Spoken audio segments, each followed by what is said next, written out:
টান্দা ছিঁড়তে চাইলে মাটিটা ভেঙে যাবে, ঠিক আছে? এটা যে কোনো ধারালো ব্লেড অথবা চাকু আছে না, চাকু দা কাইটা নিতে হবে। কাটলেই এটা টান দিলে মাটিটা শক্ত থাকবে। আর মাটিটা যদি কোনো কারণে ভেঙে যায় তাহলে এই চারা আর জীবিত থাকবে না। এটা হলো সবচেয়ে বড় ইম্পর্টেন্স বিষয়।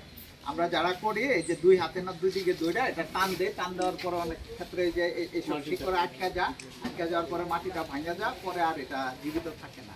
আপনি যত পানি দেন, যত সার দেন, এটা জীবিত থাকবে না। এই জন্য এই পলিথিনটা সরাইতে হবে একটু সতর্কতার সহিত। এক, আর বৃষ্টির দিন যদি লাগান তাহলে তো বৃষ্টি থাকবে, আর যদি বৃষ্টির দিন না লাগান তাহলে চারা লাগানোর সাথে সাথে একটু পানি দিতে হবে। তো এই দুইটা জিনিস একটু গুরুত্বটা করতে হবে, ঠিক আছে? আর এইসব ফলের গাছ সবটা অনেক মূল্যবান জিনিস। আমরা হয়তো এই যে এই পেয়ারা সবসময় পাই, তো আমরা এত মূল্য বুঝি না, কিন্তু সাধারণত একটা পেয়ারা আপনার 3টা আপেল খাইলে যে পরিমাণ পুষ্টি থাকে একটা পেয়ারাতে ঠিক সম পরিমাণ থাকে। সুতরাং আপেল আমরা ওই যে 400-500 টাকা কেজি কিনা খাই, কিন্তু পেয়ারাটা যেহেতু হাতের কাছে পাওয়া যায়, সবার বাড়িতে আছে, আমরা এত গুরুত্বটা চিন্তা করি না।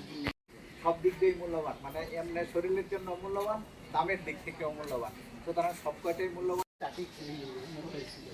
এবং এটাই যে আমরা যারা দিচ্ছি, যাতে এটা এক সময় মনে হয় যে আমরা এই যে এই প্রশিক্ষা এই মানবিক উন্নয়ন কেন্দ্র থেকে আমরা পাইছি, এবং আমাদের এই একটা পেয়ারা গাছে আছে, এটাতে পেয়ারা ধরছে এবং ফ্যামিলি সবাই এই পেয়ারা খাচ্ছি, উপকারে আসছে, ঠিক আছে?